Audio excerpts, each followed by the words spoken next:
comment ça va, vous autres? C'est un bonheur de vous retrouver. J'étais dans le « Comment allez-vous? Comment ça va? » Ben, comment ça va, vous autres? Regardez ça, c'est beau. Oups, l'effet miroir. Objectif 50. Demain, samedi, 18h, TVR Sport. Cole Caulfield contre les Devils à Newark, New Jersey. Une première depuis Stéphane Richer en 89-90. Stéphane en avait marqué 51 en 75 matchs. Demain, Cole dispute son 75e match. Alors, une paire de buts demain soir et il égale la marque de Stéphane Richer qui se réincarne dans la peau des fantômes du Forum actuellement. Pourquoi je vous dis ça? Bien, le beau Stéphane, toujours aussi énigmatique, se fait avare de commentaires, en fait. C'est le mutisme le plus complet et ne retourne même pas les appels, peu importe le média et même l'organisation du Canadien. Évidemment, tout le monde veut entendre Stéphane puisqu'il est le dernier à avoir accompli cette marque. Bref, le Canadien qui demeure, vous vous en doutez, dans la région de New York en vue de l'affrontement de demain contre les Devils. On a eu chaud hier soir quand même lorsque Jacob Fowler, un peu chancelant, a rendu le duel intéressant en troisième période. Sauf que Cole avait un deuxième but dans la soirée, un 12e but gagnant cette saison, un 3e de suite en réserve et un 49e cette année. Ça fait beaucoup de litanie de chiffres, des chiffres et des lettres. Pam, pam, pam, pam. Au final, court gain 3-2. À la régulière, le Canadien a 2 points des Sabres et du Lightning avec un match en main sur le Buffalo. Mieux, le Boston a perdu. Le Boston a perdu. Les Bruins glissent à 4 points du CH qui a un match en main sur le Boston. Le tricolore a maintenant 10 points d'avance sur les Sénateurs qui ont gagné hier soir, qui le crut, et sur les Red Wings et les Blue Jackets. Les Glorieux ont de loin la meilleure séquence de victoires de toute la Ligue nationale. 7 de suite, c'est 3 de mieux que les Oilers qui en ont quand même collé 4. Tout de suite, à Newark, New Jersey, Renaud Lavoie, fin prêt pour le duel de demain soir et la route vers le 50e. Renaud, comment ça va? Ça va bien. Patrick Lalime qui trouve toujours une petite façon de me faire rire. Tu vas lui parler, je pense, si je ne m'abuse, dans quelques minutes. Bien sûr. Il est chic encore et d'une beauté incroyable. Ah ben oui, non, ben écoute, là. Restez à l'écoute, restez à l'écoute. Ben oui. Patrick arrive, les catalogues se couchent. Exactement. Et moi, ça fait quoi, là, quand même, maintenant 12 ans que je travaille avec Patrick, c'est toujours la même chose. Et que voulez-vous? Il a un charme que très peu de gens sont en mesure d'avoir. Regardez ça, c'est beau. Hein? C'est-tu assez beau, ça? Ça, c'est beau. Ouais, ça, c'est beau. Il est parti avec ma blouse, par exemple. Ça m'étonne qu'il rentre là-dedans, lui. Tu vois, il est en train de prendre un petit côté de ton oui. Casual. Un certain côté mode. Oui. Bien, il est en train de t'imiter. Casual. OK, casual rentre quasiment avec Cole. Cole Caulfield, le nom qui est sur toutes les lèvres, Renaud. Écoute, c'est incroyable ce qu'il est en train de faire présentement. Tu sais, quand on parle là, de séquences de 26-27 matchs, t'es rendu à quoi, le 27 buts? Je veux dire, c'est hallucinant là, ce qu'il est en train de faire. Cole Caulfield, hier, ça aurait pu être 4 buts. Facilement aussi pour lui. Et il est partout. C'est 7 lancers cadrés. C'est un seul lancer qui a raté le filet. C'est exceptionnel. Alors, après le match, je lui ai quand même posé la question suivante. C'est quoi la différence entre le Cole Caulfield qui fait son arrivée dans la Ligue nationale, qui tente évidemment de nous émerveiller, et celui d'aujourd'hui qui est à son apogée? On va l'écouter. There's still a lot more room to grow in my game, and I think progressing every year, with the team and collective staff that we have, it's pretty easy to kind of find yourself working every day, and I think it's just an addiction to kind of find ways to get better. And for me right now, I still feel like there's more out there, and just trying to stay hungry and do what we can to win. But it's definitely a good feeling, to be producing. But at the end of the day, I think I've grown a lot as a player overall, and I'm just going to try and continue to do that. C'est une addiction de continuer de m'améliorer. Et c'est ça qui le drive. Tu sais, le mot addiction, là, les gens on peut tous avoir une certaine addiction à quelque chose, mais lui, c'est vraiment à s'améliorer, à être le meilleur joueur possible, la meilleure version de lui-même. C'est ce qu'on a présentement et moi, je trouve ça là, vraiment impressionnant. Chapeau à Cole, chapeau au groupe d'entraîneurs, à Adam Nicholas aussi, qui travaille avec lui de façon là, quotidienne. Et là, c'est drôlement payant présentement. C'est gros ce qu'il mentionne quand même, là. Oui. J'espère. Puis, j'en ai parlé de ça à Martin Saint-Louis aujourd'hui. Pourquoi? Parce que quand tu dis là, que ce qui drive ta vie, là, c'est de vouloir t'améliorer, c'est de permettre à ton équipe de connaître du succès. Comme Martin Saint-Louis nous disait, oui, mais le trio au complet, là aussi, va très, très bien. L'équipe va très, très bien. Mais de parler d'une addiction... j'ai aimé la réponse de Martin Saint-Louis parce qu'il nous amène ailleurs et il a tellement raison. On va l'écouter. Oh, on me dit qu'on n'a pas On n'a pas la clip de... On me dit qu'on n'a pas Martin. C'est dommage. C'est dommage parce que Résume-nous. Martin dit... Ah, on l'a trouvé. Ah bon? Télésino, s'il vous plaît. Allons-y. Ça fait plaisir.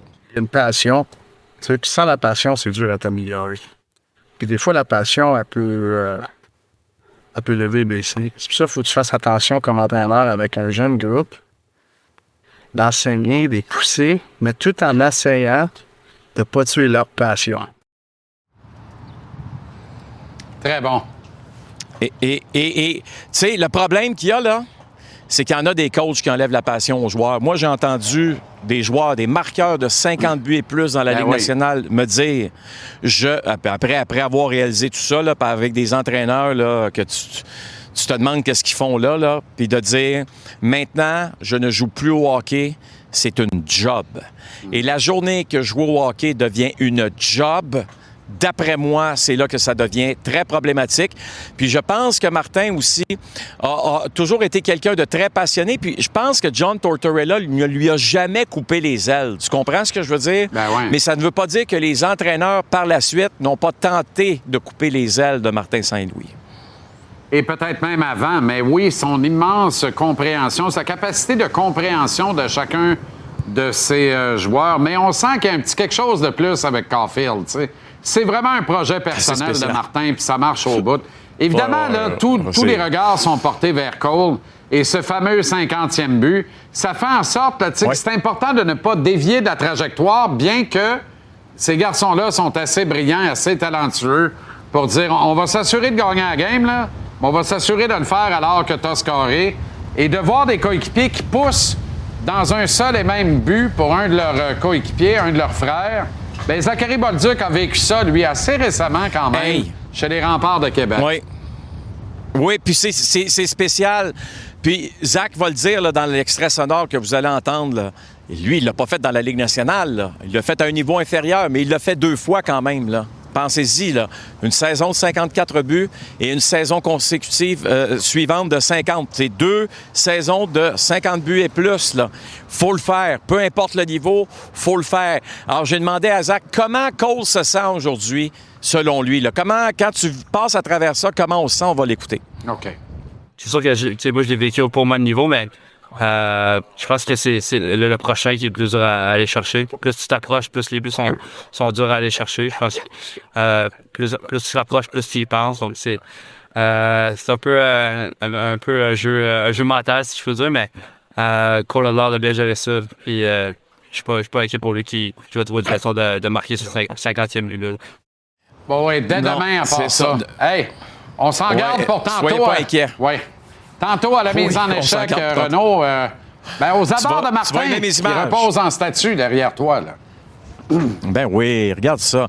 C'est peut-être la plus belle chose de Newark, en passant. C'est sûr que c'est la plus belle chose à Newark, cette statue. C'est la plus belle affaire de Newark. Le reste, c'est un désastre, une zone de guerre à éviter absolument. À tantôt, Renaud, à la mise en échec. Salut. Dans à peu près une heure. Mesdames et messieurs, ladies and gentlemen. Dans le coin, Ross est dans le coin, Ross est dans le coin, Ross est dans Dans le coin, Ross Amber, que l'on rejoint à Londres, en Angleterre. Comment ça va, le coach? Ben, ça va super bien, mon Johnny. Ça fait à peine 1 heure que je suis rentré à l'hôtel, donc de la pesée officielle. Donc, j'ai pas eu le temps de sortir encore pour aller aux salles de billard. Fait que j'attends de te parler, puis après ça, je m'en vais. T'en vas au billard, snooker, les deux, surtout billard? Ben, c'est une salle de snooker. Une salle de snooker. Ah, ben oui, formidable, formidable. Ben oui. T'es un peu dans une mecque mondiale du snooker, d'ailleurs, non? Absolument. Puis, en fait, mon ami, une mecque de boxe. Ben oui. C'est incroyable comment que c'est rendu la boxe en Angleterre. En 48 ans de carrière, j'ai jamais fait 3 semaines en ligne consécutives en Angleterre. Et c'est ça que je fais présentement. Le combat demain, Deontay Wilder contre Derek Chisora. La semaine après, ça va être le carte de Tyson Fury contre Makhmoudov. Et par la suite, je m'en vais à Liverpool pour Callum Smith contre David Morrell. Donc, assez occupé, mon ami. Mais fantastique, hein? C'est à l'Arena O2 demain, Chisora et Deontay Wilder. C'est quand même étonnant que ces deux gars-là ne s'étaient jamais affrontés. Moi, je suis comme tombé des nues en voyant ça. C'est vrai, hein? C'est quelque chose assez spectaculaire. Puis les deux, je pense qu'ils sont à leur 50e combat professionnel chacun. Et aussi, que peut-être certaines gens ne savaient pas, moi, j'ai travaillé avec Wilder pendant presque 6 ans. Ben oui. Bien impliqué dans son carrière. Pas juste, on va dire, comme cutman, que j'allais juste le jour du combat. Là. J'ai passé des semaines dans des camps d'entraînement avec lui. Puis encore, je suis très proche avec son gérant, JD's. On est encore des amis aujourd'hui. Wilder, qui lance des bombes. Quel boxeur élégant et puissant à la fois. Curieuse carrière en même temps. Tu te dis, wow, est-ce que le gars est allé au bout de où il pouvait aller compte tenu du talent qu'il a, Ross? Ben écoute, je pense qu'on peut dire un certain overachiever, comme qu'on dit, mais surtout grâce à une force de frappe incroyable. Peut-être le plus gros main droite, peut-être lui, Ernie Shavers, le plus gros main droite de l'histoire de la division des poids lourds. Lui était un des rares gars qu'un coup de poing, il finissait un combat. Élégant, peut-être c'est pas le bon mot, mon Johnny, mais il était tout un cogneur. Puis je pense qu'il est toujours un cogneur. Qu'est-ce qui lui reste à part ça, je sais pas. Mais c'est sûr que sa main droite est encore là, puis Chisora, il est mieux de faire attention parce que ça peut être problématique. Mais Chisora, c'est une maudite pièce d'homme, mon Chisora. Il est terrible, fun à le voir. Dans les entrevues, mon Johnny, que j'ai faites cette semaine ici à Londres, qu'est-ce que j'ai dit? Qu'est-ce que les jeunes devraient sortir du carrière de Chisora? C'est que c'est quelqu'un qui a déjà 13 défaites à sa fiche. En 50 combats, il y a 13 défaites. Et il est encore relevant. Il est encore dans une tête d'affiche à Londres. Et ça va être sale comble à le stade O2 demain. C'est incroyable. Pour lui, il a affronté tout le monde dans la division des poids lourds. Et il est encore important dans la division. Et tout le monde veut venir voir. Il est vraiment un boxeur d'école bleue. 2 Britanniques, sell-out crowd à Londres, Angleterre, à O2. Comment tu vois le combat? Écoute, je pense que les deux sont toujours impliqués dans des combats excitants. Fait que ça ne peut pas être autre que excitant. Mais c'est dangereux. Pour les deux. Les deux peuvent finir un combat avec un coup de poing. Et j'espère que c'est pas le cas que c'est mon gars Chisora qui va se faire toucher avant qu'il lui touche Wilder. Mais ça peut finir dans une ronde comme ça peut finir au 10e. Et ce sera dans une ambiance absolument délirante, là, digne des grands matchs de soccer dans les grands stades londoniens, hooligans inclus, puis tout ça. Ça brasse là, dans les cartes à Londres comme ça. Là. Oui. T'aurais dû voir la pesée officielle aujourd'hui. C'était incroyable le monde qu'il y avait là, man. C'était ouais. C'était quelque chose d'assez spectaculaire. Ça, c'est la conférence de presse hier, qu'est-ce qu'on voit ici, mais à la même place, c'était à le fameux York Hall, un endroit où il y a des grands combats de boxe qui ont lieu à cette place-là. La façon qu'il est fait, les jambes rectangulaires avec la reine au milieu, puis les gens tout autour en haut, c'est quelque chose de spectaculaire, le York Hall. Puis c'est là qu'ils ont fait la conférence de presse. Wow. Tu vas évidemment rester à Londres, là, comme tu nous disais, en prévision de Tyson Fury à Slambek Makhmoudov dans à peu près 8 jours. C'est quoi ton feeling un peu plus d'une semaine avant ce combat-là, Ross? Mon feeling, c'est que Tyson Fury, il est mieux d'avoir préparé comme du monde. J'espère qu'il n'a pas pris, mais pas j'espère. Il est mieux de ne pas avoir pris Makhmoudov à la légère, parce que Makhmoudov, c'est un vrai homme en avant de lui, un homme qui n'aura pas peur de le lever dans les airs puis le jeter à terre, puis avec une force de frappe incroyable. Il est mieux d'avoir pris un au sérieux, mon ami. Je te souhaite. Puis c'est une opportunité, excuse-moi, mon Johnny, Oui. c'est une opportunité aussi pour lui, pour Makhmoudov une victoire sur Tyson Fury. Tu peux-tu imaginer le nombre de combats qu'il va lui offert après ça? Wow! Extraordinaire.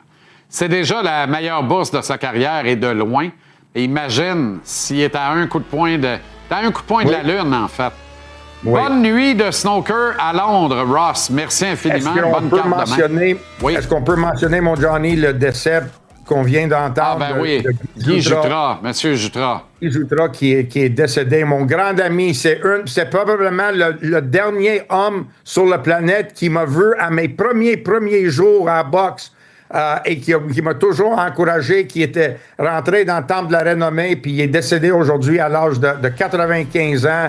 Et je vous dis, on a vraiment perdu un vrai en Guy Jutras, un homme extraordinaire, mon ami. C'est vraiment triste pour moi de dire cette nouvelle-là parce que j'ai vraiment aimé Guy, puis j'ai passé beaucoup de temps avec lui toute ma carrière, puis grâce à lui qui m'a donné beaucoup de motivation pour poursuivre ma carrière de boxe.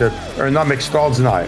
J'ai très peu de prétentions envers Guy Jutras comparé à toi qui l'a très, très bien connu depuis si longtemps, mais pour le peu qui m'a été donné de le côtoyer, de le connaître, un chic type, un homme affable, un humain de grande valeur, d'une immense gentillesse. C'est un des premiers hommes de boxe qui m'a ouvert les bras quand je suis arrivé à Montréal, puis tout ça, puis on a regardé des combats ensemble.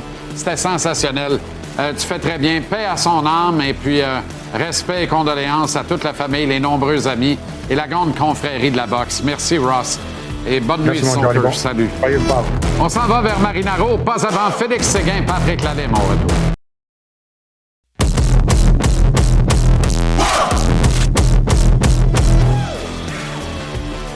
On rejoint immédiatement Newark, New Jersey, Félix Séguin et Patrick Lalime, déjà sur place, en vue du 50e but de Cole Caulfield et aussi son 51e demain, pour rejoindre pile poil ce que Stéphane avait fait en 89-90, 51 buts en 75 matchs.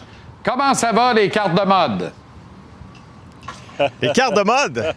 Non, mais moi, tu vois que je suis rendu dans ta famille. Là, ça vient d'arriver à Trois-Rivières, j'y sais. Hein, t'es parti de mode, là. Arrête. Moi, ils en font pas pour enfants, j'y sais. Alors, il faut que j'attende un peu.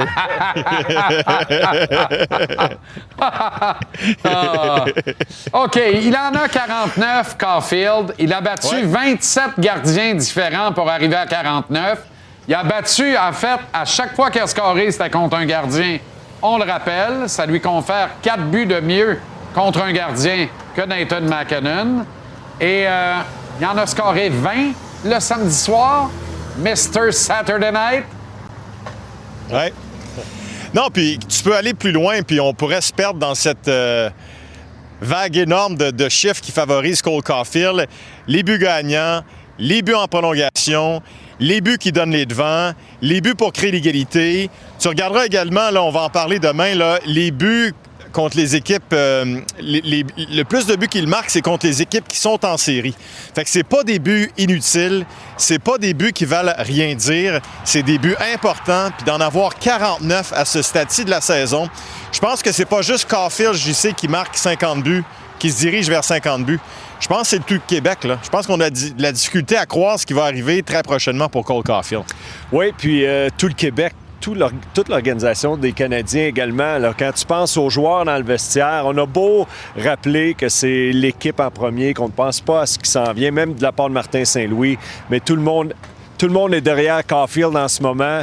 Puis, ça fait longtemps qu'on n'a pas vu ça. On en parle souvent. Stéphane Richer, moi, je me souviens juste de Richer avec son Sherwood blanc, avec du tape blanc. Pour moi, c'est encore un moment dans ma tête. Puis, j'ai hâte de voir si ça va être le moment pour Caulfield, mais ça s'en vient. Pas dans un filet désert, OK? Demain, JC, Ben, un but, là, tu sais, un but avec un bon tir, là, ça serait le fun, ça. Mais quelle ironie ce serait pareil, j'en reviens pas, qui score le 50e dans un filet désert. Et là, je reconnais le goaler, là, qui se rappelle la couleur du tape des gars. Ça, là, c'est sensationnel. Sensationnel. Ça vient comme ça, hein? Oui, mais quelque part, il faut prendre un petit avantage chez les joueurs, surtout ces bons marqueurs, hein? Absolument. Là, depuis le début de la journée, là, sur toutes les tribunes qui me sont gracieusement offertes, j'essaie de raconter aux gens comment Caulfield, c'est beaucoup plus qu'un tireur d'élite. C'est beaucoup plus qu'un marqueur naturel, point. C'est devenu un joueur complet. C'est pas le petit gars unidimensionnel qui se faisait servir par Jack Hughes dans le programme national de développement américain. Martin en a fait un projet personnel et ça fonctionne. Je vous demande, les gars, outre le fait qu'il a marqué 49 buts jusqu'à maintenant, quelle facette du jeu de Caulfield vous impressionne le plus? Bien, beaucoup plus impliqué physiquement, le long des rampes. Mais tu sais, moi, je vais être celui qui va toujours lui pardonner peut-être sa petite erreur ici et là, une fois de temps en temps. Tu sais, il t'en donne davantage dans le positif qu'il t'en donne dans le négatif. Puis son niveau de maturité hors de la glace est exceptionnel. Tu le prendras jamais de court, jamais il va faire une mauvaise déclaration. Tu remarqueras, là, c'est toujours l'équipe en premier. Il met en valeur son coach, met en valeur ses coéquipiers. Puis moi, je pense que humainement parlant, c'est une qualité extraordinaire que Caulfield présentement. Puis, sur la patinoire, là, souvent, quand tu vois un marqueur de 49 buts, il triche à quelque part. Regarde Ovechkin, comment souvent, il se tenait loin de la circulation, voulait recevoir des rondelles. Je pense à Pavel Bure.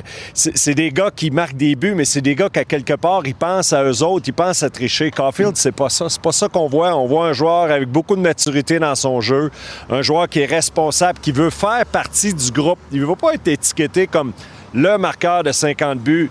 Il veut être étiqueté comme le marqueur de 50 buts qui fait partie du groupe des Canadiens. Pour moi, c'est une belle différence. Ce matin, j'ai eu une belle discussion avec Bertrand Raymond, journaliste pendant très longtemps au Journal de Montréal, qui est au Temple de la Renommée.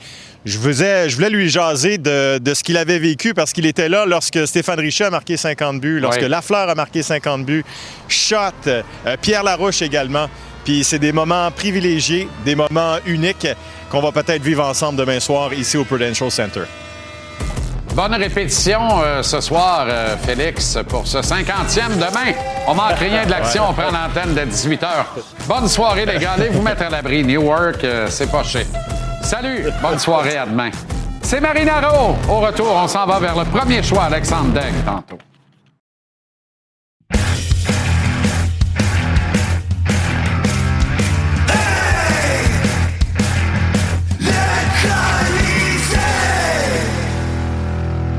Avec Mr. Monday, Tuesday, Wednesday, Thursday, Friday night et Mr. Saturday night. Tony Marinaro and Cole Caulfield here.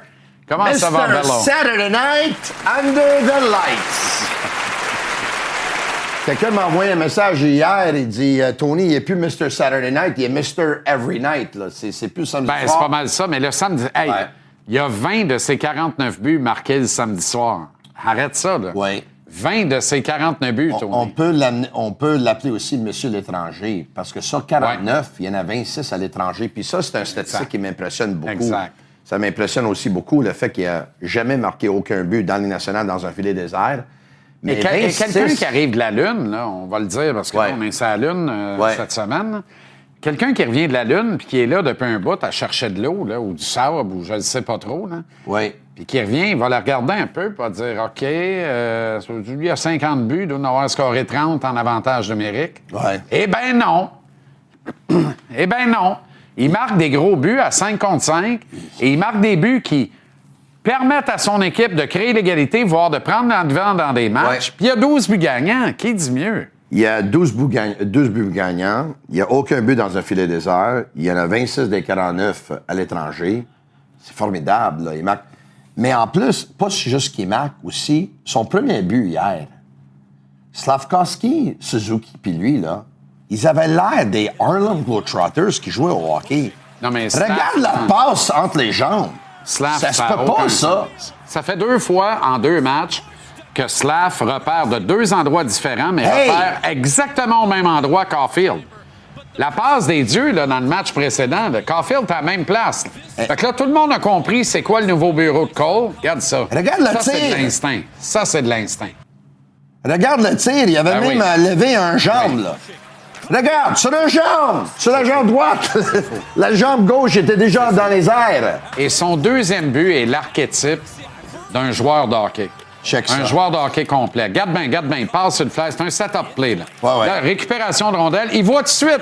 Il dit, qu'est-ce qu'il fait là, lui? Il coupe mon tir, je vais D chercher un Non, mais le D pense que je suis un gaucher qui va essayer de le déborder.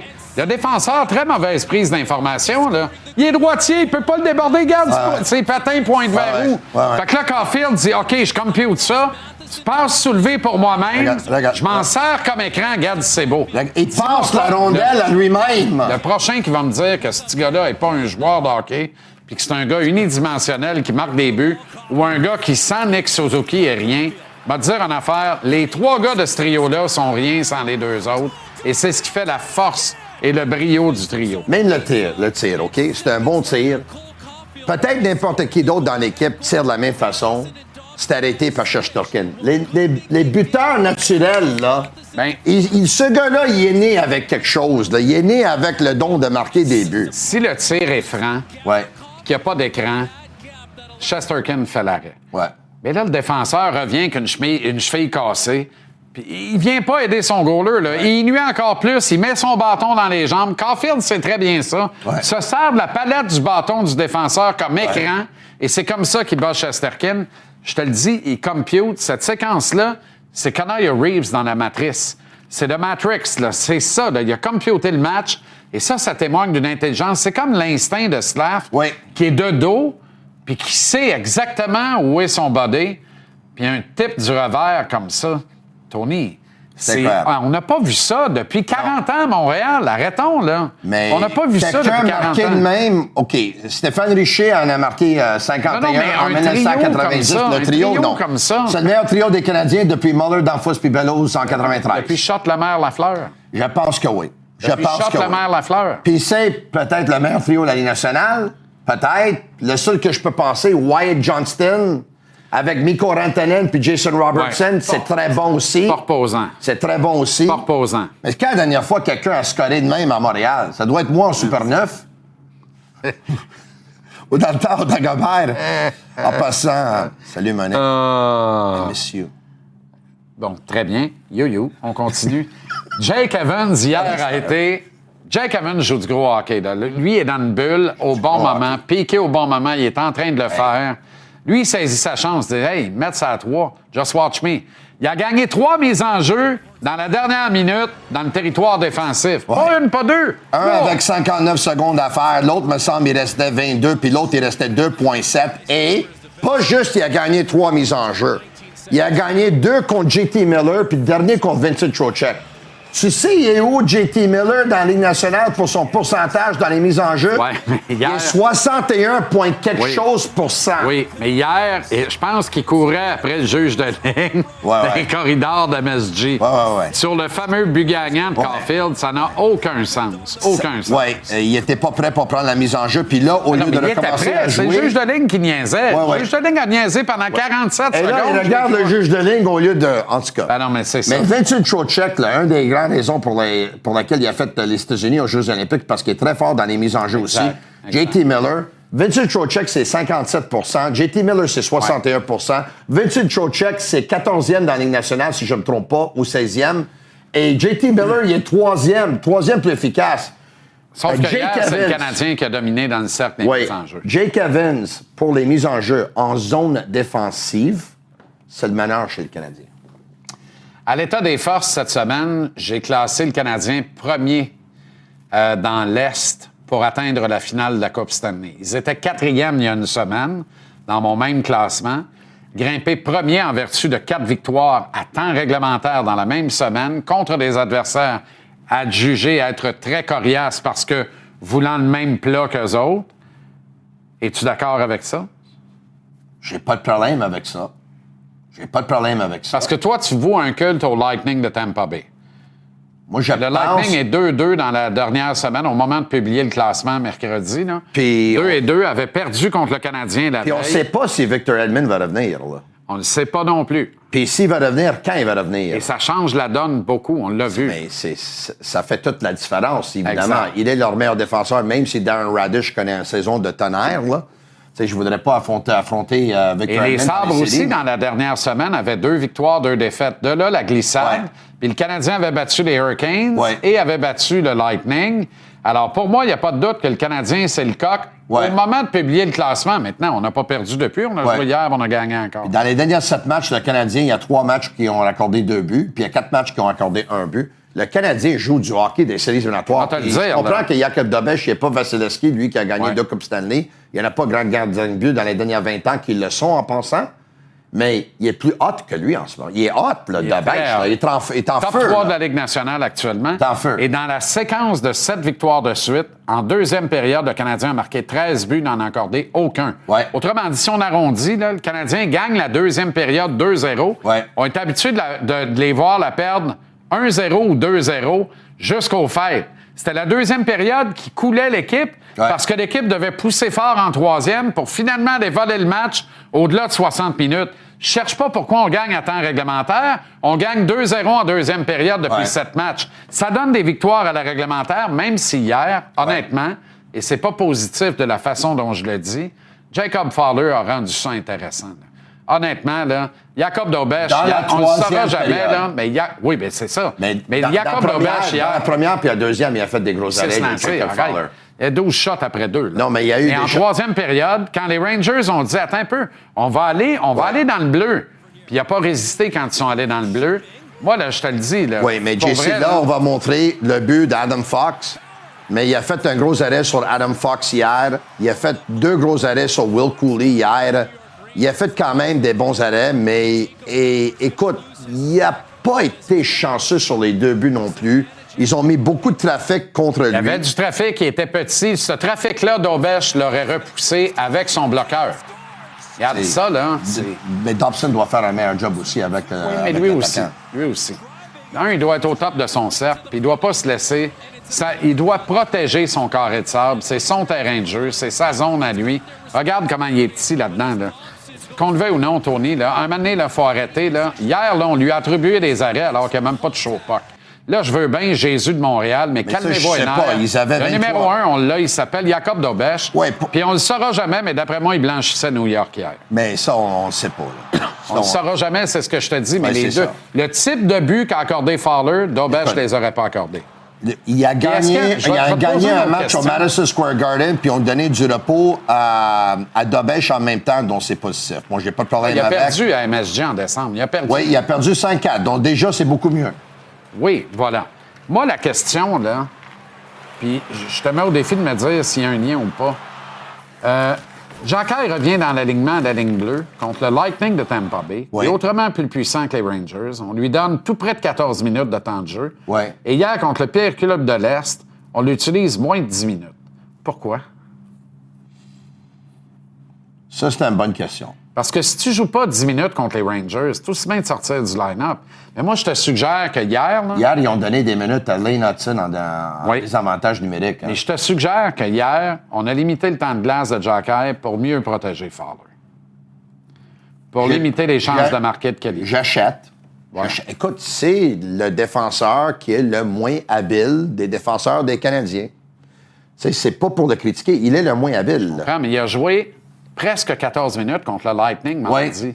Ouais. Il a droppé de 4 minutes de temps de jeu Ouais. hier. Ouais, je il n'y a pas de comprends. raison, Tony. Là. Il n'y a pas de raison. Il aurait Moi, dû je jouer. la cherche, Il là, aurait la dû seule jouer. que j'ai trouvée, puis c'est tordu comme raison. Ouais. là.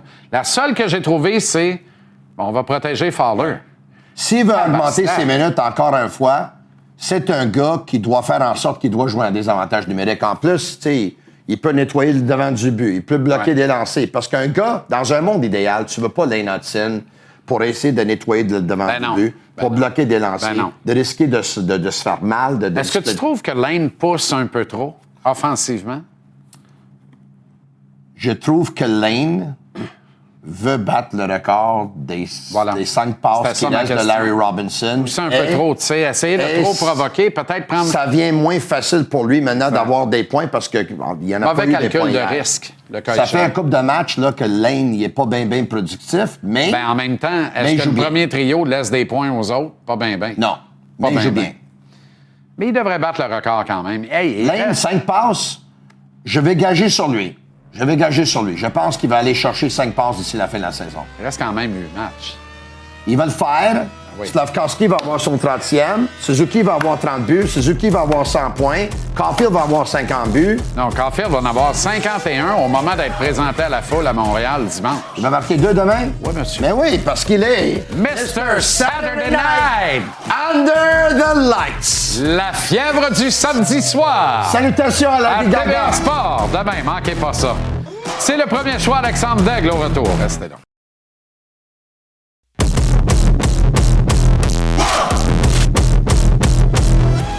Le premier choix, Alexandre Daigle est avec nous maintenant. Comment ça va, Daigle? Top shape. Ah, c'est excitant quand même. Tu sais, je veux dire... Oui.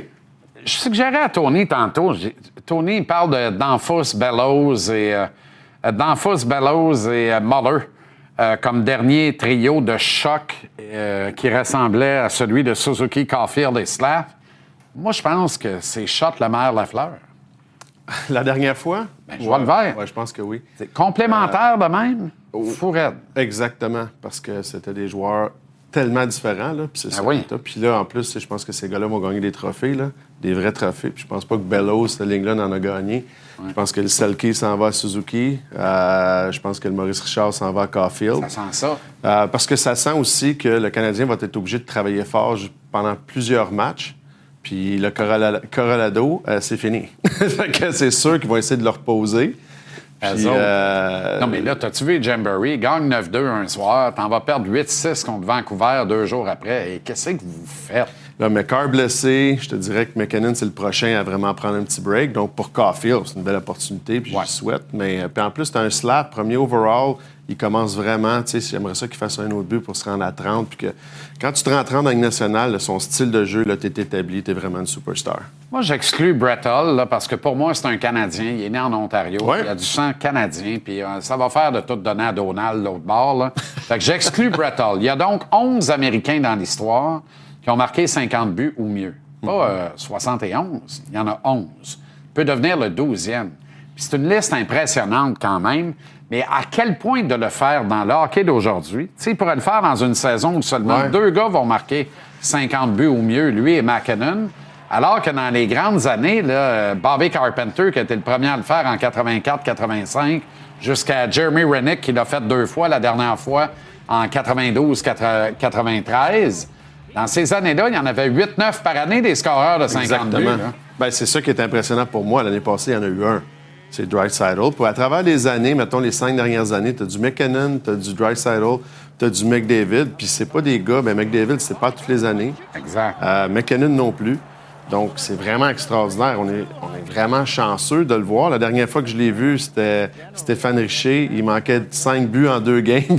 Il les a fait il a fait un hat-trick ensuite. Il a fait ces 2-là à Buffalo pour l'avoir. Puis ça, moi, c'est la dernière mémoire que j'ai d'un gars qui casse 50 buts. C'est tellement rare.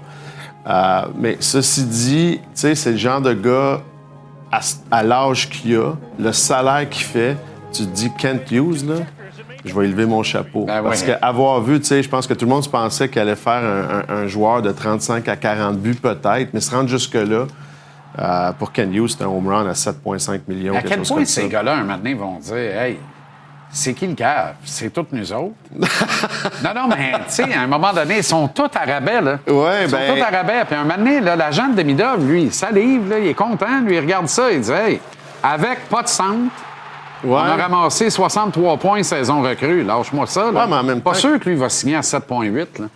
Ouais, ben c'est pas évident parce que c'est pas comme s'il y a une saison de 85-100 points non plus. Donc, tu te dis, OK, là, tu vas acheter du futur, puis faire 7-8 millions à 22 ans, tu y penses 2 fois pour dire non pour 3 ans à moins cher. Donc, c'est là que les gars, t'es vraiment dans une décision très, très difficile. Puis il y a plusieurs personnes dans ton entourage qui te disent de prendre le contrat. Ça, c'est sûr, parce qu'une blessure, puis tu n'en as pas. Donc, tu sais, il y a ça aussi qui est dans tout ça. Je connais au moins 5 personnes qui ont un bon deal sur un duplex. Ah, ça, c'est sûr. Fait que, regarde, ils vont-tu pas le signer? Peut-être, peut-être pas, mais regarde, je mettrais mes sous sur Kent Hughes qui va réussir à le faire. Canadien, plus dans la conversation pour les séries, c'est réglé. Ouais. On est en conversation pour le premier rang de l'Est. J'ai envie de dire, on est en conversation pour atteindre la finale de la Coupe Stanley dans l'Est. Ce club-là n'a peur de rien, puis il a raison d'avoir peur de personne de l'association. Vraiment, là. Ouais. Qui va battre cette équipe-là 4 fois sur 7 en série dans l'Est? Ben, je te dirais que tu as peut-être le Lightning puis Caroline. Je vois pas comment... Et encore? Pour moi, Buffalo, je les aime beaucoup, mais je trouve que l'expérience va jouer un gros rôle. Dans les buts, je suis pas convaincu non plus. Ils ont 4 bons défenseurs, mais en même temps, l'attaque, elle peut être contrôlée, surtout qu'il va y avoir beaucoup moins d'avantages numériques. Mais finir premier, ça donnerait un gros avantage aux Canadiens parce que tu verrais Lightning contre Buffalo. Ça, c'est majeur. Fait que si les Canadiens peuvent avoir une bonne run, puis ils peuvent, parce que là, en fin de semaine, tu vas avoir... Tampa Bay, Buffalo vont jouer un contre l'autre. Les Canadiens ont il y a une équipe prenable en les Devils, là. Mais il ne faut pas se faire jouer le tour, par exemple. Ils sont capables de marquer beaucoup de buts. Puis Jack Hughes, en fin de saison, est toujours bon. Quand il ne fait pas les playoffs.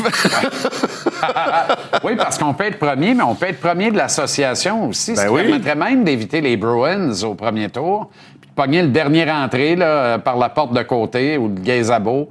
Je ne sais pas trop. Parce que même Montréal-Boston au premier tour, aïe-aïe. Oui, aïe-aïe, ils sont forts. Ils n'ont pas tellement de différence de points non plus, les deux. Mais tu vas peut-être prendre un Columbus qui a de la misère à rentrer, puis tu as un sénateur qui a tellement de blessures. Sauf que là, hier, tu perds un dé tu perds ton meilleur dé en partant comme si tu n'avais pas déjà tes 3 meilleurs que je vois pas. C'est fou. Et tu gagnes la game. Quelle grosse victoire dans le contexte du podcast au nom du Père et des Fils puis des 3 morveux, là. Tabaslac, on va dire en affaire. Quelle victoire. Tu sais, je comprends que tu veux faire un podcast, puis je comprends que tu veux être sur les réseaux sociaux, puis tu veux avoir des followers. Je comprends tout ça. Je comprends qu'il y a des gros podcasts de hockey qui le font avec des joueurs retraités, mais ça, c'est... Puis il y a un podcast dans le football avec des joueurs qui jouent encore. Sauf que un podcast est édité. Tu peux le re-regarder puis dire hey, peut-être que ça passera pas. Donc, moi, cet aspect-là, je peux pas... Tu sais, tu peux le défendre ton père, mais tu savais exactement qu'est-ce qu'il a dit. Tu étais là, puis tu peux le regarder puis pas le mettre dans le... Puis ils ont décidé de le mettre. Ça m'en dit long. Est-ce que Brady, c'est une forme des premiers moves pour se sortir d'Ottawa? Ça serait dommage, mais son frère le fait avec Calgary. Puis ça va-tu se rendre là en fin de contrat? Sûrement. C'est là où on est obligé de dire c'était prévu. Là. C'est manipulé, c'est chorégraphié dans le but de mettre fin à cette association-là. Flyers, Islanders, Tuckett, Castle. Quel match, parce que les Flyers sont de retour dans le portrait des séries. C'est fou que les Flyers sont encore là. T'as un gars comme Vladar que personne ne connaissait. Il va passer de 30 matchs joués à 50 cette année. Écoute, il est peut-être fatigué, mais il fait les arrêts, je peux te confirmer ça. Puis, Tuckett, il a vraiment viré ça de bord. C'est quand même... l'année passée, il y avait quoi, une 75 points, quelque chose comme ça. Donc, ils vont se rendre peut-être à 80, 90. Moi, d'après moi, ils vont manquer de jus un petit peu. J'espère vraiment que New York Islanders gagne ce soir parce que ça va aider mes sénateurs. Bonne soirée, bon match, des goals. Merci beaucoup. T'es sénateur, j'aime ça. On s'arrête pour quelques instants. Au retour, sans pub, on file jusqu'à la fin de l'émission. Il y aura le billet de saison, un nom ce soir, tellement mérité. Cole Caulfield, le columniste Jean-Nicolas Blanchette et depuis New York, New Jersey, au Newark, New Jersey, Renaud Lavoie.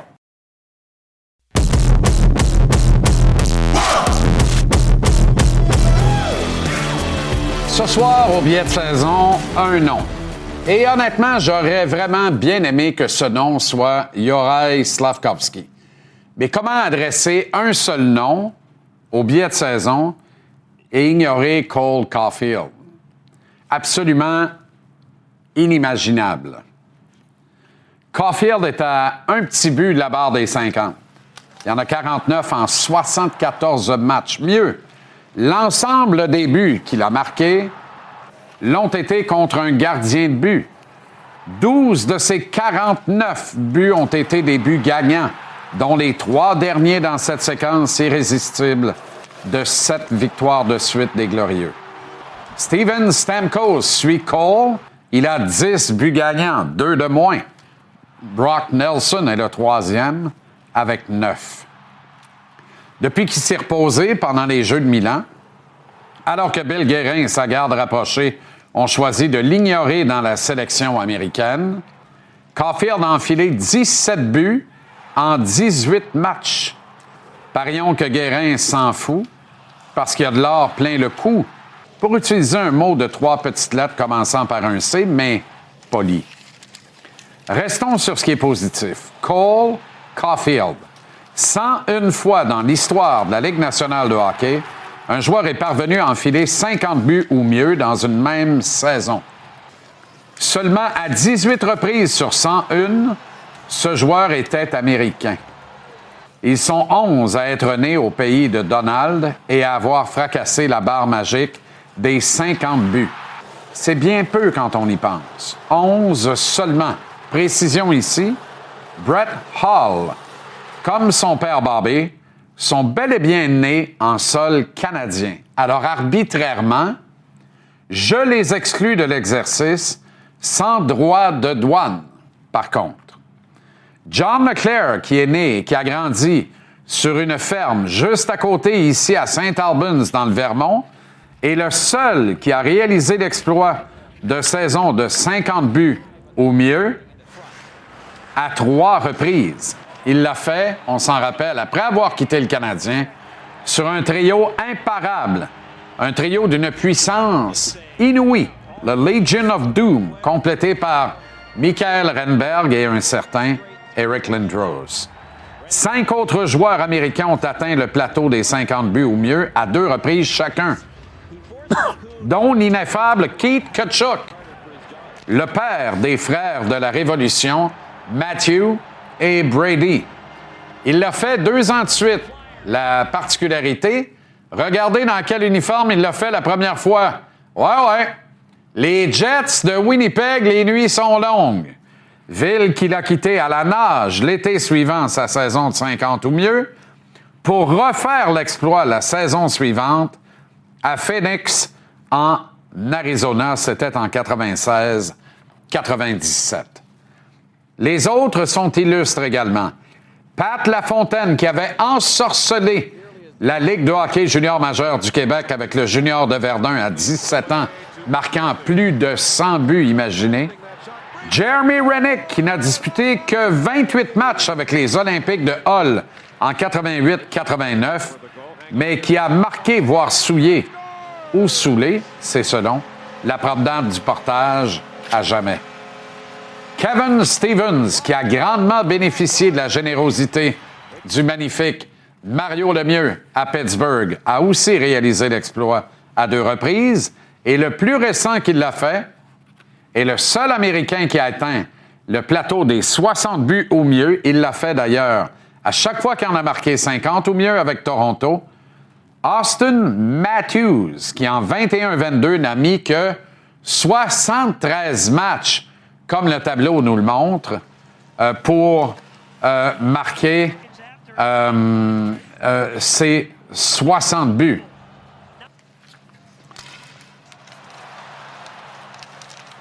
Ne cherchez pas plus loin son capitanat américain à Matthews. 2 saisons de 60 buts ou mieux. Il est l'idole de tout un peuple. Entre 97-98 et 21-22, aucun Américain n'a trompé un gardien adverse à 50 reprises ou mieux. C'est une disette de 23 saisons qui coïncide avec une recrudescence, tiens donc, du hockey d'accrochage et de la trappe à outrance. D'ailleurs, il y a seulement 3 Américains qui ont connu des saisons de 50 réussites au moins lors des décennies de repli défensif outrancier.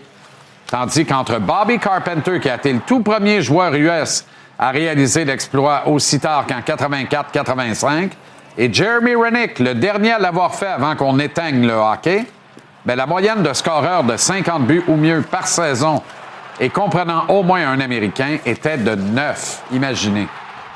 Cole Caulfield va réaliser l'exploit, probablement dès demain soir à notre antenne, depuis le New Jersey. Alors que seul lui et Nathan MacKinnon risquent d'atteindre le plateau des 50 buts cette saison. Peut-être McDavid, mais il va devoir y aller d'une poussée vertigineuse, ce qui n'est pas la moitié de ses forces, on en convient. Caulfield vient tout juste d'avoir 25 ans. Est-ce que c'est hasardeux de croire qu'il va scorer 50 buts ou mieux au moins 3 fois comme John Leclerc? Peut-il maintenir une cadence acceptable, soit celle d'Austin Matthews, afin de le faire aussi souvent, sinon plus, que Capitaine America? Absolument possible. Et Caulfield va le faire en s'appliquant dans les 3 zones de la glace, dans toutes les phases du jeu. La plus grande réussite de Martin Saint-Louis depuis son arrivée derrière le banc du Canadien s'appelle Cole Caulfield. Le coach a d'abord écouté, puis s'est fait entendre. Il a compris et s'est fait comprendre par le brillant et toujours souriant Caulfield. Saint-Louis n'a jamais scoré plus de 43 buts dans une même saison. Parions qu'ils ont tous scoré contre un gardien et non dans des filets déserts. Il a une seule fois atteint le plateau des 100 points. Il en avait réussi 102 en 2006-2007 à Tampa Bay. Il avait alors 31 ans. Et Martin travaillait fort et partout sur la glace. Félix Séguin suggérait que Caulfield puisse gagner le trophée Lady Byng. Saint-Louis l'a mérité à 3 reprises. Martin s'est reconnu en Cole. Il en a fait son projet personnel. Caulfield le lui rend à merveille et on partage avec enthousiasme une large part du plaisir qui en découle.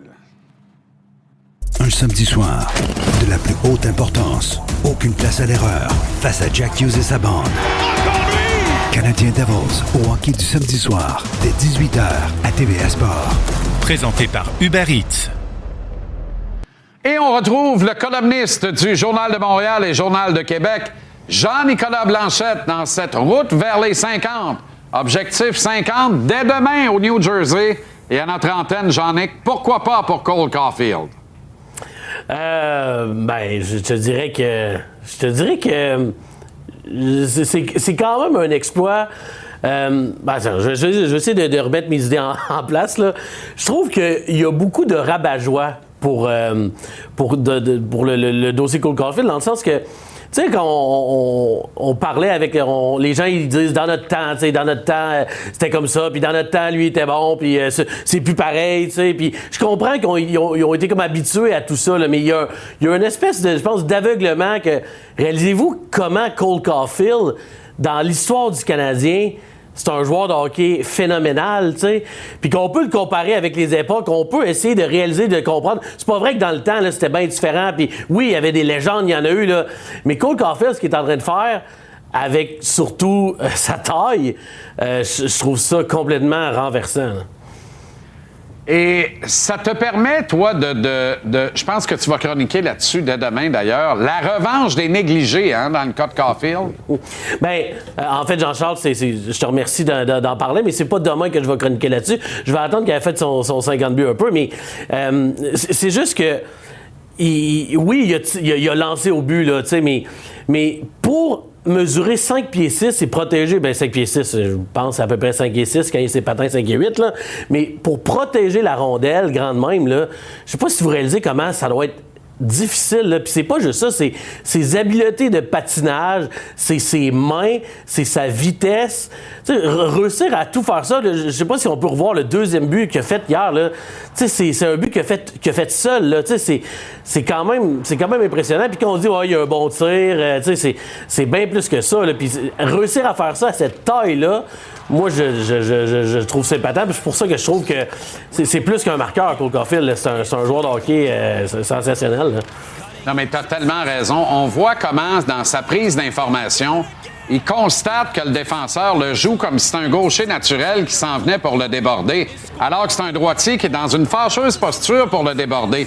Donc, sa prise d'information est extraordinaire et il compute complètement tout. On le voit, là, dans sa tête, il sait exactement ce qu'il va faire. Petite passe sautillante pour lui-même, se sert du défenseur qui revient dans l'action, une cheville cassée, comme écran, et bat le gardien avec un tir vif, violent comme il sait le faire, mais à ras la glace, C'est extraordinaire ce qu'il a fait là-dessus. Honnêtement, là, et c'est un but de joueur de hockey, Jean-Nic. Faut qu'on arrête, là. Cole Caulfield est bien plus que simplement un marqueur. C'est ça. C'est un bon joueur de hockey. Et on peut comparer un peu, puis je sais pas si tu m'as parlé de Stéphane Richer au début du segment, c'est pour ça que j'ai mal compris. J'ai eu l'air de faire un AVC, là. Non, je gardais ça pour toi. Je gardais ça pour toi, puis on n'a pas parlé encore. Non, j'avais mal entendu, c'est pour ça que j'ai eu l'air bizarre. Mais si on veut comparer avec Stéphane Richer, là, ben, premièrement, Caulfield, il marque 46 % de ses matchs. Richer, c'est à peu près combien, si tu y vas à peu près en pourcentage, je pense, en carrière? Bonne question, mais c'est moins que ça. 39 %, OK? Puis c'est pas tant que ça, moins que ça. C'est pas tant que ça. 39 %, 7 % de différence. Puis moi, il y a deux raisons pour lesquelles je pense que Cole Caulfield peut marquer 400 buts et je crois qu'il est meilleur que Stéphane Richer.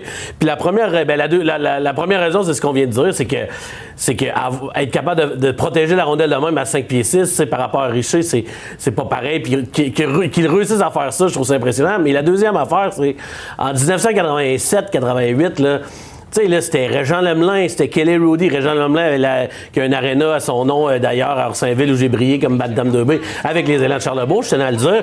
Mais tu sais, c'est Mike Liut, tu sais, c'est John Van Bisbrook, avec des gardiens à cette époque-là qui avaient moins que 900, qui avaient les meilleurs étaient à moins que 900 de pourcentage d'arrêt, puis que les moyennes de but à l'eau étaient à 3,5, puis t'étais dans les meilleurs de la Ligue. Fait que là, on les voit, là, tu sais, le gars arrive hors l'aile, il fait un slap shot à terre du côté opposé, le gardien lève le patin, puis tu sais, en tout cas, je trouve que d'ailleurs, là, c'est le vénérable Peter Sederkiewicz, qui était l'adjoint de Mike Liut chez les Whalers de Hartford, là, quand même. Mais tu as raison sur la qualité des gardiens de but, mais les attaquants étaient de moindre qualité aussi, de façon générale, parce que moins bien entraînés, avaient du moins bon équipement qu'aujourd'hui. Fait que c'est toujours hasardeux de comparer les époques. Par contre, il y a une affaire qui ment pas, c'est la moyenne de buts par match qui se marquait à l'époque, contrairement à ce qui se marque aujourd'hui. Tu sais, je faisais le parallèle au billet de saison des marqueurs de 50 buts ou plus américains. Renick a été le dernier à marquer 50 buts, 92-93, avant que le Canadien gagne la Coupe, qui a été comme le début de la fin, c'est-à-dire le début d'une disette de 15 ans où on a éteint le hockey, mais solidex avec de la défensive, de l'accrochage à outrance, des systèmes de trappe, de left-wing lock, nomme-les toutes. Alors, c'était beaucoup plus difficile. La moyenne de marqueurs de 50 buts par année a baissé de façon névralgique après la saison 92-93. Sinon, avant ça, il y en avait 8-9 par année en moyenne. Il y a des années qu'il y en a eu 14. Imagine 14 gars à 50 buts. Cette année, il pourrait y avoir juste McKinnon et Caulfield. Imagine. Mais il y a des matchs quand même cette année, Jean-Charles, là, où les chances de marquer le fun, là, il n'y en a pas tant que ça. Là. Le jeu est serré. Tu sais, puis... Malgré ça, à un moment donné, bading, badang, Cole Caulfield, la rondelle, elle rentre pas de même, elle rentre de même. Bading, badang, il va marquer un but là, qu'on pensait pas possible. Là, quand le dernier match au Centre Bell, c'est contre les Islanders, quand les Canadiens avaient varlopé. Puis tu sais, Caulfield, il y a 3 buts, il y a 3 shots. Je veux dire, il est quand même capable, des fois, même dans des moments où on pense que ça marchera pas. Là, tu te dis que c'est de la chance. Puis là, quand ça fait 49 fois, tu commences à te dire il a été chanceux assez souvent. Là. Donc, non, honnêtement, c'est... j'espère que les plus vieux là, qui disent « Ah, dans mon temps, c'était pas pareil », puis mais qui commencent à constater là, puis à admirer ce que ce gars-là, qui était pas supposé être si bon que ça, qui était bon parce qu'il avait joué avec Jack Hughes avec l'équipe nationale américaine, qui était supposé de pas être capable de jouer tant que ça défensivement, c'est un des meilleurs en récupération de rondelles, en 1 contre 1 dans le coin, là, dans l'équipe, tu sais. Ça ment pas, là, tu sais. Il était meilleur que Slavkovski dans un contre 1 dans le coin de patinoire, tellement qu'il était capable de développer son agilité, tellement qu'il a 2 troncs d'arbre, tellement qu'il... Ça a l'air d'être un gars qui prend ça au sérieux, là, tu sais. D'après moi, au niveau entraînement, tu sais, il a jamais arrêté. C'est pour ça que, tu sais, c'est rare que tu vois des gars qui se mettent à être meilleurs, mais même plus tard, à patiner plus vite. Là. La différence est flagrante. Là. Puis, il y a des gars de même, je pense à Brad Marchand, là, qui était meilleur en meilleur, qu'on savait jamais à quel point il allait être bon. Puis Cole Caulfield, on a réalisé que quand il est arrivé, il était loin d'avoir atteint son paroxysme. Là. Donc, c'est ça qui est encore plus impressionnant. En même temps, dans le programme national de développement américain, il était beaucoup plus unidimensionnel. Il faut rendre à César ses croutons, là. Martin Saint-Louis est rentré sous la peau et dans la tête de Caulfield. Il en a fait un joueur complet, ce qu'il n'était pas, là. Il marquait des buts, puis il en marquait en tas. Il avait de la misère à faire le reste, à s'impliquer dans le reste. Même quand il est arrivé à Montréal, Et on le sent que c'est devenu un projet personnel de Martin, qui s'est reconnu en lui, puis il a dit, garde, moi, j'ai tout gagné ce qu'il avait à gagner, mais je l'ai fait à force de travail et d'implication dans les 3 zones. Maintenant, on ne connaît pas l'avenir, hein, puis elle nous est bien fragile en toute apparence, là. Mais je pense pas que ce petit gars-là va partir de Montréal. J'ai l'impression que sa carrière va être brillante et que dans 10 ans, 11 ans, 12 ans, à la retraite, il va en avoir marqué 500 dans l'uniforme du Canadien. Bon, il faut tout le temps que tu arrives avec quelque chose de même, juste pour qu'on fasse une...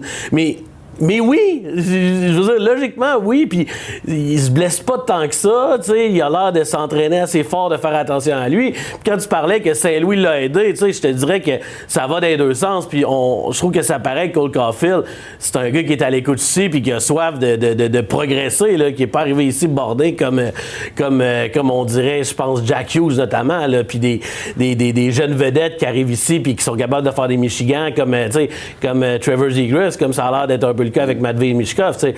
Alors 500 buts, tu sais, s'il suit ce rythme-là, c'est sûr, qu'est-ce qui pourrait arriver, tu sais?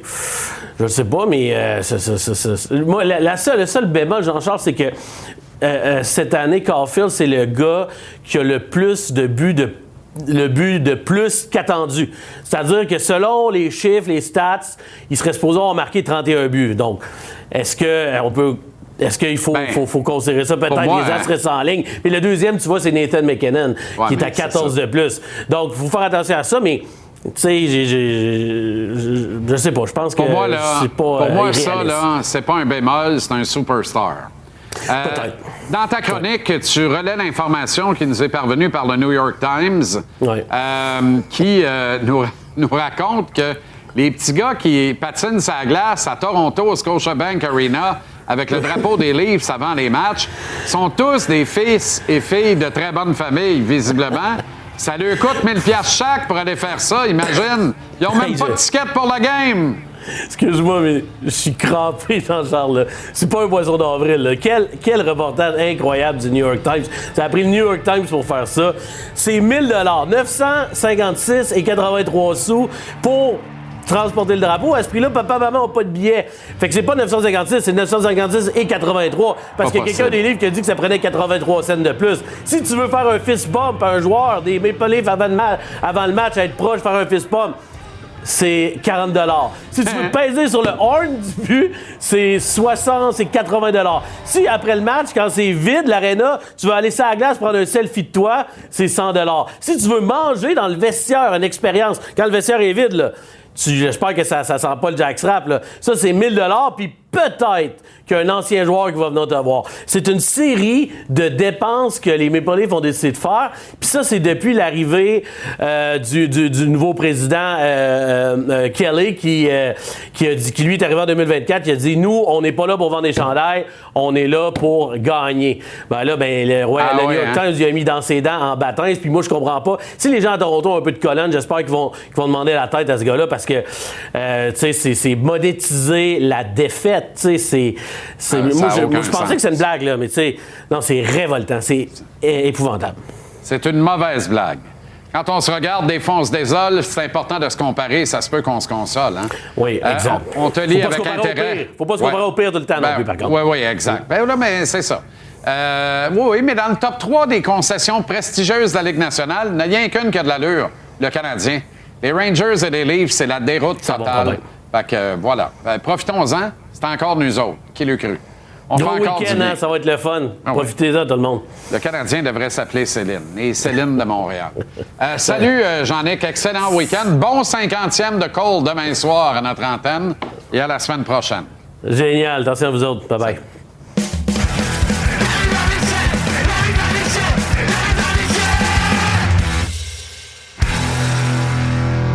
Et on conclut la semaine avec Renaud Lavoie, avec grand bonheur, qui est, mon Dieu, devant la statue de Marty Brodeur au New Jersey. Oui, donc, oui, tout près du... Ça s'appelle-tu encore le Prudential Center, Renaud?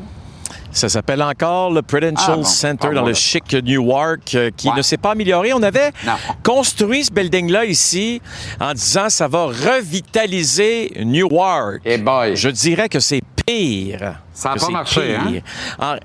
Non, ça n'a pas marché. Et je me posais la question tantôt, combien de temps on va encore endurer ça là, dans cette ville-là? D'après moi, dans 15 ans, il y a un autre building qui va être ailleurs parce que ça n'a aucun bon sens. Ça fait pas bien d'allure. Ça fait pas bien d'allure. Disons éviter, s'il y avait un endroit à éviter dans la Ligue nationale, là, en fait, de quartier, là, dangereux, là, celui-ci, c'est le plus dangereux de la Ligue. Renaud, tout près de la statue où tu te trouves, là, de billets avec toi de l'autre côté de la rue, à peu près à quoi? 500 pieds de là, c'est la bouche de train qui t'amène à Manhattan. Oui. C'est ce que j'ai pris ce matin. On a traversé ça, 4 gaillards à pied, après une game le soir du Canadien contre les Devils. Puis, m'a dit en affaire, à un moment donné, on n'était plus certain qu'on était bien correct, là. Non. Tu comprends? C'est vraiment pas safe. Tu ne marches pas le soir ici. Tu ne marches pas ici le soir. Non, c'est ça. Et je vous le dis, là, tu sais, quand j'y repensais, là, puis je me disais, j'aime mieux Winnipeg qu'ici. Et ça te donne une mauvaise indication de ce que c'est ici. Et je suis étonné que tu ne sois pas resté à Manhattan ce soir. Mais bon, non. C'est un autre dossier. OK. Bon, on a eu chaud hier soir chez le Canadien, mais j'ai envie de te dire ce que j'ai raconté un peu partout aujourd'hui en ironisant. Ouais. Ma vision, moi, c'est que Jacob Fowler a rendu ça intéressant hier soir. Et je le dis pas positivement à l'endroit du kid. Là. Non, mais quand moi, je dis a eu chaud, Jean-Charles, là, c'est parce qu'on a failli perdre un soldat puis un guerrier pendant longtemps, là. Très longtemps même. Et c'est lorsque Josh Anderson a reçu une rondelle au visage. On va aller voir la séquence, là, parce que, bon, après ça, il y a eu un arrêt où on devait aller à la pause publicitaire. Je le regardais au banc avec Jim Ramsey, le soigneur, et je peux te dire une chose, là. À un certain moment, j'étais convaincu qu'il allait sortir de la rencontre avec une fracture de la mâchoire. Ce matin... Oui, ce matin, à l'entraînement, Martin Saint-Louis est venu le voir. Il a dit, écoute, avant l'entraînement, montre-moi ça, qu'est-ce qui s'est passé? Je pense qu'il a été protégé un peu là, par, si tu veux, là, son casque, ce qui est sous la visière. Là. L'oreillette, exactement, qui l'a grandement aidé. Et aujourd'hui, lorsqu'on l'a croisé, il a dit qu'il a eu extrêmement peur que, justement, au départ, qu'il y ait une fracture, mais heureusement... pas rien de majeur, a patiné aujourd'hui sans aucun problème. Était un peu, comme on dit en mon français, tentatif à quelques occasions par la suite. Il avait peur de se faire frapper, c'est tout à fait normal. Mais je pense qu'on a retrouvé par la suite, là, plus le match avançait, Josh Anderson. Alors, on touche du bois. C'est une saison qui est importante pour les Canadiens. Il y a peu de blessés et il faut que ça continue ainsi. Ben oui. Des joueurs comme Josh Anderson, tu ne peux pas perdre un joueur comme lui. On parle beaucoup de Cole Caulfield et à raison, Renaud. La route vers le 50e va connaître son point culminant demain. En tout cas, je suis de ceux qui le croient vraiment à notre antenne. C'est monsieur samedi soir. Là. Il ne va pas prendre un samedi off avec 49 buts au compteur. Arrêtons ça. Non. Mais il ne faudrait pas ignorer son frère d'armes, là, littéralement. Les deux font vraiment la paire. C'est les deux doigts d'une même main. Nick Suzuki, qui a abattu une marque de franchise hier. Exactement, celle de Jean Béliveau. Imaginez, là, on parle de la fin des années 50, 58, 59. Il avait amassé 91 points, Jean Béliveau. Maintenant, Nick Suzuki l'a dépassé à 94 points. C'est quand même extraordinaire de voir justement ce que Nick est en train de faire. Peut-être un petit passage à vide. Je te dirais, il y a peut-être 3 semaines, quand je dis passage à vide, c'est sur son jeu à 200 pieds. Mais on voit qu'il a retrouvé, évidemment, son ADN. Lui qui a comme idole Patrice Bergeron. Hier, Mike Sullivan, entraîneur des Rangers, le comparait à Patrice. Il a dit qu'il était très, très touché d'entendre Mike Sullivan parler ainsi, où il dit « J'aime aussi, c'est toujours touchant d'entendre des coéquipiers ou encore des adversaires parler en toi de façon positive. » Et ça reste qu'aujourd'hui, à l'heure où on se parle, il est le favori pour remporter le trophée Selke. Et on lui a posé la question aujourd'hui. Est-ce qu'il y pense et comment il voit les choses, lui qui, évidemment, là, est au sommet de son art présentement? Figured the unbelievable. Ever since I was a kid, I wanted to, be that player and be the guy that can be relied upon both sides of the puck and whatever situation I feel like I can play in. So all the past Selke winners are guys that I always looked up to, and to be in consideration for that would be really cool. Et tu sais, on salue le menton et la joue gauche de Martin McGuire. Poursuivons. Oui, mais c'est pas de sa faute, c'est le caméraman. C'est moi le caméraman, c'est pas de la faute de Martin. Mais comprends une chose. C'est que il dit la chose suivante. Depuis mon jeune âge, je pense à ça. Depuis que je suis tout jeune, je veux jouer sur 200 pieds. C'est ce qu'on voit présentement avec Nick Suzuki.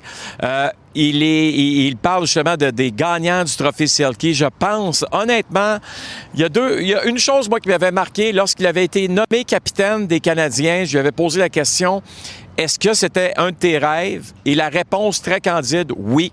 Effectivement, ce l'était.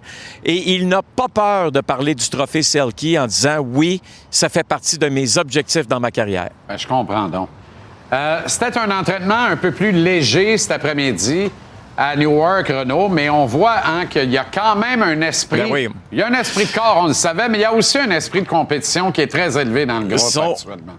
Ils sont parfaits. Je vais vous montrer qu'est-ce qui se passe à la fin de l'entraînement. Là, vous allez voir Cole Caulfield. Ce qu'on fait, c'est des petits jeux à 3 contre 3, mais ça reste que c'est un affrontement rouge contre blanc. OK? Et ce qu'on doit faire, c'est marquer le plus de buts possible. Alors, on va tomber directement là, à la dernière séquence. Vous allez voir que là, il y a une discussion à savoir qui a gagné. C'est important de savoir qui a gagné. On amène le Big Cat, Adam Nicholas, c'est pas trop. Finalement, Barber Jacky, lui, il y va. On regarde ça ensemble. OK.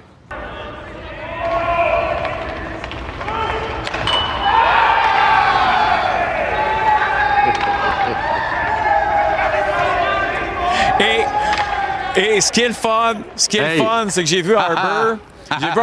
J'ai vu Harbour après l'entraînement, puis j'ai dit... Et puis Harbour, voyant comment les choses se passaient, voyant que là, il fallait absolument que les Rouges marquent pour l'emporter, Harbour s'est lui-même nommé comme celui qui allait aller en échapper pour marquer sur la séquence. Et Harbour qui réussit et qui est devenu le héros le temps d'une fin d'entraînement des Rouges. Je vais te dire une affaire. Je vois Martin Saint-Louis, là. Martin passe, il hoche la tête. Et si on lit ses lèvres, là, ça ressemble à... Je peux pas le croire. D'après moi, il a perdu 100 piastres avec ses adjoints. Regarde bien. Il regarde et dit ça se peut pas. Oh, excusez-moi. C'est ça qu'il dit. Il s'en va puis il est fâché. D'après moi, Jacky, qui a pas joué 10 minutes hier, va en jouer 6 demain. C'est une blague, bien sûr. Non, mais je sais bien. Ça nous montre comment Jacky est apprécié de ses coéquipiers aussi, hein? Ben, tu le dis. Je veux dire, c'est comme ça constamment. On sait que c'est un gars qui a l'équipe à cœur, que tu as besoin justement dans les tranchées quand ça brasse. Tu as besoin d'un gars comme lui.